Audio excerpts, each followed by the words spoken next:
This is Bloomberg Quint and Tape. We are taking stock of earnings from Jyoti Laboratories, and we are in conversation with its head, Ullas Kamath. Mr. Kamath, good afternoon, and thanks for taking the time out. Let me begin by asking you about how you have seen demand develop for the quarter. Well, your earnings are certainly looking steady at this point in time. What have you made of the growth this time around, keeping in mind the background and the current environment? Yeah, thank you very much. In fact, definitely the slowdown is there, and we are much better than what it used to be last quarter. So, but still, slowdown persists. As far as Jyoti is concerned, top line growth has been about 9% in the value terms, and the volume is also more or less 9%. And we have grown this time in all the segments, barring household insecticides. It is because of the seasonal impact.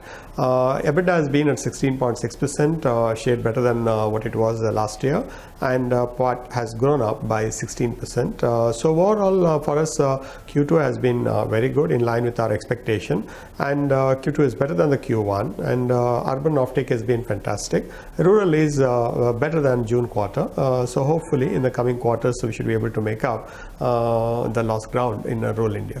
So if you say that the volumes and the growth is largely the same at around 9%, does that mean that there has been little pricing action? And if you could also tell us whether or not there is some sort of an intention to carry out pricing action in the upcoming quarters, what are the factors that will determine a change in prices?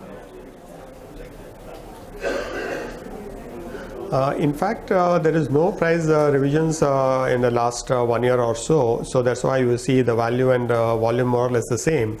And all the cost, everything is benign. There's no pressure on cost as such on raw materials. So whatever the advantages what we have got, we have all passed on to the consumer to boost the volume, which is what you are seeing it. And also we have increased the advertisement spend about by 20%. So that has also resulted into higher sales. So having said that, in the next 2 quarters, if the price of the raw material remains the same, I don't see any reason why anybody has to increase the retail price at this juncture. And so how are raw material prices panning out at this point in time? Do they remain steady? Is there a certain advantage that's playing out, potential impact on gross margins going ahead?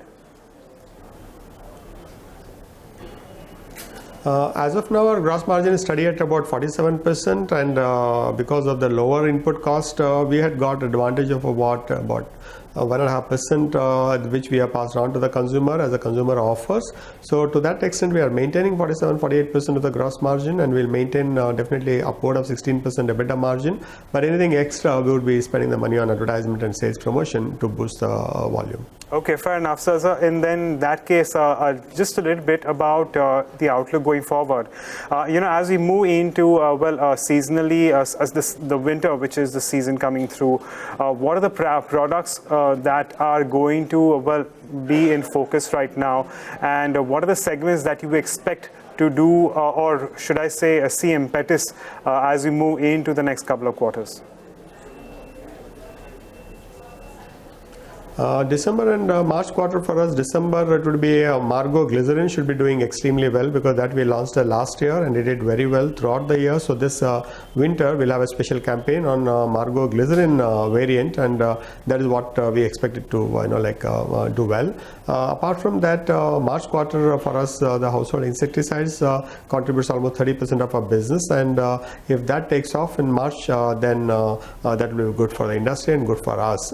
To that extent, what to look forward for December is Margo Glycerin, and in the March quarter all products, but in addition to that, mosquito repellent business in Maxo. So just a final question on household insecticides. So if you say that there's a seasonality which is come into play, there's also the fact that we're actually considering our results on a year-on-year basis.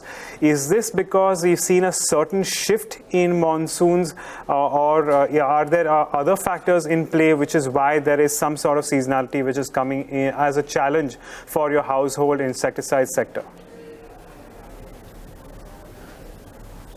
Yeah, you captured it very nicely. There are two important factors for household insecticides degrowth. for as a category. One is the unseasonal rain and also extreme summer.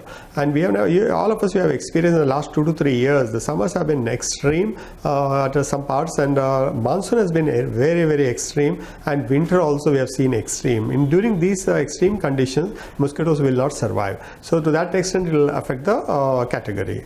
The second one is in the last 4 years, we have seen spurious agarbatti being imported from Vietnam and China and flooded in the marketplace as natural agarbatti, which was spurious and it's with the pesticides.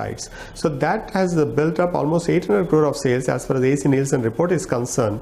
With that, people have moved a little bit from coil to the agarbattis, which has affected us as organized players. Now the government has brought in a ban from August 5th of import of all these agarbattis from free. They made it as a restrictive one, so no import is allowed at this point in time. With that, I hope that this 800 crore category which they have created by importing spurious agarbatti will go back either to the coil or they go back to our agarbatti, which is based on natural ingredients. To that extent, this category will have good news in the years to come. Okay, well, Mr. Kamath, we'll leave it at that. Thank you so much for joining us and talking to us here on Bloomberg Quint. Thank you.